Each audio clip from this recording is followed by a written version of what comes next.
Friends, कैसे हैं आप लोग। आई होप कि आप बहुत ही अच्छे होंगे। तो आज इस वीडियो हम बात करने वाले हैं एम्स बीएससी पैरामेडिकल 2024 का। यदि आप एंट्रेंस एग्जाम दे रहे हैं तो मिनिमम आपको 90 में से कितना स्कोर करना होगा, जिससे कि आपको इस साल 2024 में कोई ना कोई एम्स का इंस्टीट्यूट या कोर्स आपको अलॉट हो जाए। वीडियो के लास्ट तक बने रहिए, सारी चीज़ों को समझने की कोशिश कीजिए कि आपको कैटेगरी वाइज, यदि आप जिससे जनरल से बिलोंग कर रहे हो तो आपको कितना स्कोर करना होगा, यदि आप ईडब्ल्यूएस से बिलोंग कर रहे हो तो आपको कितना स्कोर करना होगा, साथ ही साथ यदि आप ओबीसी और एससी एसटी से बिलोंग कर रहे हैं तो आपको कितना स्कोर करना होगा। इन सब की बात इस वीडियो में करने वाले हैं। यदि आप हमारे चैनल पर पहली बार आए हैं, वीडियो को पहली बार देख रहे हैं तो वीडियो को लाइक एंड डियर, चैनल को जरूर सब्सक्राइब कर लीजिए, क्योंकि यहाँ पे आपको AIIMS BSc paramedical 2024 and BSc nursing 2024 की सभी अपडेट्स मिलने वाली है। तो चलिए आज की इस वीडियो को भी स्टार्ट करते हैं। इस वीडियो में क्या क्या डिस्कस करने वाले हैं। मिनिमम स्कोर आपको for BSc nursing and paramedical के लिए कितना करना होगा, लो स्कोर पे कितने लो स्कोर पे आपको कॉलेज एंड कोर्सेज अलॉटमेंट होंगे, और कैटेगरी वाइज कट ऑफ की हम यहाँ पे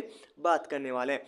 उसके बाद हम यहाँ पे बात करेंगे पैटर्न की। बात करें एम्स बीएससी पैरामेडिकल 2024 के पैटर्न की बात करें तो यहाँ पे आपको, यदि आप मैथ से हो या आप बायोलॉजी से हो, दोनों स्टूडेंट्स हैं वो इस सब्जेक्ट को, दोनों स्टूडेंट ये एग्जाम दे सकते हैं, चाहे आप पीसीबी से है चाहे आप पीसीएम से है, ठीक है। और गर्ल्स एंड बॉयज़, ओके, जैसे बीएससी नर्सिंग में ओनली गर्ल्स कैंडिडेट ही पार्टिसिपेट करती है, लेकिन पैरामेडिकल में गर्ल्स और बॉयज़ दोनों स्टूडेंट हैं वो इसमें पार्टिसिपेट कर सकते हैं। कितने क्वेश्चंस, एग्जाम ड्यूरेशन कितने होने वाली है। बायोलॉजी के आपके 30 क्वेश्चन पूछ जाएंगे, फिजिक्स के आपके 30 क्वेश्चन एंड केमिस्ट्री के आपके 30 क्वेश्चन। यदि आपने मैथ ले रखा है तो मैथ के आपके 30 क्वेश्चन आ जाएंगे। इस तरह से आपका टोटल 90 क्वेश्चन आएगा। और वहीं एग्जाम ड्यूरेशन की बात करें तो एग्जाम ड्यूरेशन भी आपको 90 मिनट ही दिया जाएगा। तो इस चीज़ को आपको ध्यान में रखना है कि टाइम मैनेजमेंट भी आपको उसी हिसाब से करना है कि आपको 90 मिनट ही दिया जाएगा। वहीं बीएससी नर्सिंग की बात करें तो वहाँ पे आपको 120 मिनट मिलता है, ठीक है। तो चलिए आगे बढ़ते हैं। यहाँ पे सबसे पहले आपको यदि टेस्ट सीरीज ज्वाइन होना हो पैरामेडिकल का, जिसमें आपको 10,000 प्लस क्वेश्चन, उसके साथ ही साथ आपको रेगुलर क्विक रिवीजन बुक मिलेगा, साथ ही साथ फॉर्मूला बुक मिलेगा जिससे आप अपना रिवीजन कर सकते हो। और साथ ही साथ आपको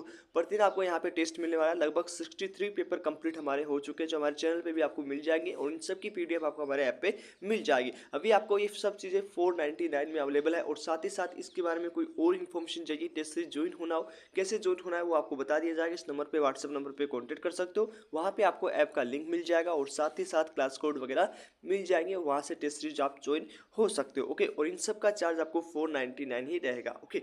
चलिए आगे बढ़ते हैं। सबसे पहले आपको बता देते हैं कि आप, यदि आप बीएससी पैरामेडिकल का एग्जाम दे रहे हो तो सबसे पहले आपको क्वालिफिकेशन स्कोर करना होगा। यदि आप क्वालिफिकेशन स्कोर नहीं कर पाते हैं तो आप counselling process and admission process में पार्टिसिपेट नहीं कर सकते। कहने का मतलब ये है कि एक ये डेडलाइन है, इससे यदि कम स्कोर रहा तो आप काउंसलिंग के लिए नहीं जा पाएंगे। चाहे एम्स के पास अपना सीट है वो वेकेंट रह जाए, खाली रह जाए, लेकिन वो आपको सीट नहीं देगा। तो मिनिमम आपको इतना स्कोर करना ही होगा। तो यहाँ पे आपको एक रिजल्ट जो तैयार किया जाता है आपका, वो परसेंटाइल फॉर्म में किया जाता है। परसेंटाइल क्या होता है, परसेंटाइल किस तरह से निकाला जाता है। मान लीजिए कि आपका पेपर है वो 90 नंबर का हो रहा है, ओके, मान लीजिए कि हो ही रहा, ओके, 90 नंबर का आपका पेपर हो रहा है, उसमें से आपका टॉपर है वो 81 पे आ रहा है या 80 पे आ रहा है, ठीक है।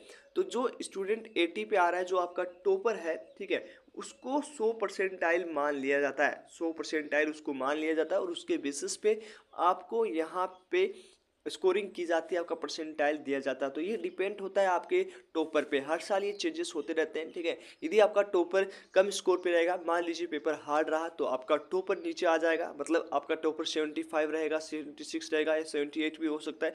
तो आपका भी परसेंटाइल है वो उसी हिसाब से तैयार किया जाएगा। ये नहीं है कि आपको ज़्यादा स्कोर करना होगा, आपके टॉपर पे डिपेंड करता है। उसी तरह से आपका क्वालिफिकेशन स्कोर तैयार किया जाता है। तो जनरल से यदि आप बिलोंग करते हो तो जनरल से आपको 50 परसेंटाइल मिनिमम चाहिए होगा। यदि आप 49.99 पे अभी आते हैं तो आप counselling process and admission process में पार्टिसिपेट नहीं कर सकते। वहीं हम ईडब्ल्यूएस की बात करें तो ईडब्ल्यूएस में भी आपको 50 परसेंटाइल आपको मिनिमम स्कोर करना होगा। ओबीसी एनसीएल की बात करें तो यहाँ पे 45 परसेंटाइल आपको करना होगा, यदि इन सब का आपके पास कैटेगरी सर्टिफिकेट है।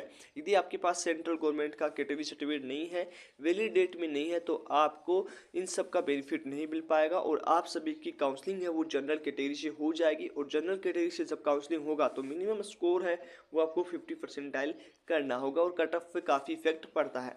चलिए एससी की बात करें 40 परसेंटाइल, और एसटी की बात करें तो इसमें भी आपको 40 परसेंटाइल मिनिमम स्कोर चाहिए होगा, जिससे कि आप counselling process and admission process में पार्टिसिपेट कर सके। तो ये आपका पहला रूल्स हो गए कि इतने स्कोर आपको करना होगा, इतनी डेडलाइन को पार करना ही होगा। उसके बाद में आपको मिनिमम स्कोर कितना करना होगा जिससे कि आपको बीएससी पैरामेडिकल में सीट अलॉटमेंट हो जाए। ओके, बीएससी पैरामेडिकल में यहाँ पे आपको सीट अलॉटमेंट हो जाए। ठीक है, तो इसकी हम बात कर लेते हैं।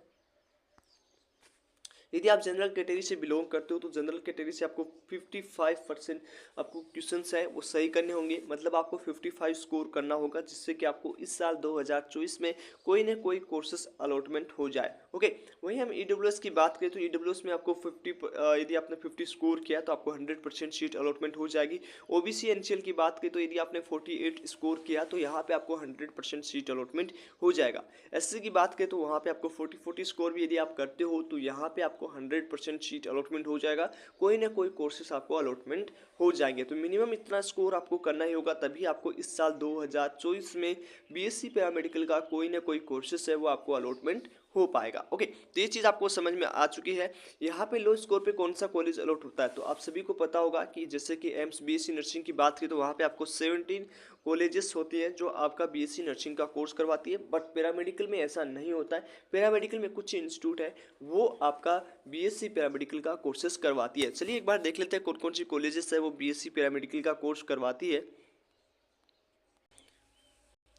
तो ये आपका नंबर ऑफ सीट्स दिया गया है इस साल 2024 में फॉर बीएससी पैरामेडिकल कोर्सेज के लिए। यहाँ पे दिल्ली इंस्टीट्यूट है वो आपका कुछ कोर्स है वो आपके पैरामेडिकल की करवाएंगे। उसके बाद बिलासपुर के बाद भोपाल के बाद भुवनेश्वर, ऐसे ये सब कॉलेज है वो आपको बीएससी पैरामेडिकल के कोर्सेज करवाने वाली है। बीबी नगर आपका कॉलेज है वो आपका कुछ कोर्स है वो पैरामेडिकल के करवाएंगे। साथ ही साथ आपका देवघर है वो भी आपको जो है बीएससी पैरामेडिकल के कोर्स करवाता है। जोधपुर है वो भी आपको बीएससी पैरामेडिकल का कोर्स करवाएगा। कल्याणी वो भी आपको करवाएगा। उसके साथ ही नागपुर, पटना, ऋषिकेश, ठीक है। उसके बाद आपको ऋषिकेश के बाद रायपुर, रायबरेली, उसके बाद आपको रायबरेली, इतने ही कोर्सेस, मतलब आपको लगभग 64 कोर्सेस है वो डिफरेंट है कॉलेजेस में मिलेगा। मतलब आपके जो है एक कॉलेज में 4 या 3 कोर्सेस करवाए जाते हैं। ओके, मैक्सिमम कॉलेज में आपका कुछ कोर्स अवेलेबल नहीं है। ठीक है, तो ये आपको यहाँ पे ध्यान में रखना है कि कौन सा कोर्स है वो कौन सी कॉलेज में है, क्योंकि सारे कोर्सेस है वो सब कॉलेजेस में नहीं होते। टोटल सीट की बात करें तो इस साल इंक्रीज हुआ है और इस साल आपका सीट इंक्रीज होके यहाँ पे आपका सीट टोटल जो हुआ है वो आपका हो गया 511 सीट। ओके, 511 सीट है वो यहाँ पे टोटल आपका हो गया है। तो ये आपको ध्यान में रखना है कि इस साल सीट इंक्रीज हुआ तो आपका कंपटीशन भी इस साल ज़्यादा होने वाला है। ओके, तो आई होप ये सब चीज़ आपको समझ में आ चुकी है। मिलते हैं आपको नेक्स्ट वीडियो में। और उसके साथ ही यदि आप टेस्ट सीरीज ज्वाइन होना चाहते हो तो टेस्ट सीरीज ज्वाइन हो सकते हो। सबसे कम कट ऑफ है वो रायपुर, भुवनेश्वर, बीबी नगर, रायपुर और रायबरेली का रहने वाला है। ठीक है, वो डिफरेंट कोर्सेज के लिए। उसके साथ ही साथ आपको रूल्स फॉलो करने, टाइम मैनेजमेंट आपको सही से करके अपना रिवीजन कंप्लीट करना है। उसके बाद कंट्रोल नेगेटिव मार्किंग करनी। और आप हमारे चैनल को फॉलो करें ताकि आपको सभी अपडेट्स मिलते रहे। ओके, और ये जितने भी स्टूडेंट्स हैं जो टेस्ट सीरीज ज्वाइन होना चाहते हैं वो इस नंबर पर कॉन्टैक्ट कर सकते हैं, व्हाट्सअप मैसेज कर सकते हैं। वहाँ पर आपको टेस्ट सीरीज के ऐप का लिंक मिल जाएगा और उसके साथ ही साथ आपको क्लास कोड्स वगैरह मिल जाएंगे। ओके, पर्सनल व्हाट्सएप ग्रुप भी मिलेगा, उसमें सारे इन्फॉर्मेशन आपको ऑफिशियल अपडेट है वो मिलती रहेगी। तो चलिए आज इस वीडियो में इतना ही, मिलते हैं आपसे नेक्स्ट वीडियो में, तब तक के लिए बाय बाय, टेक केयर।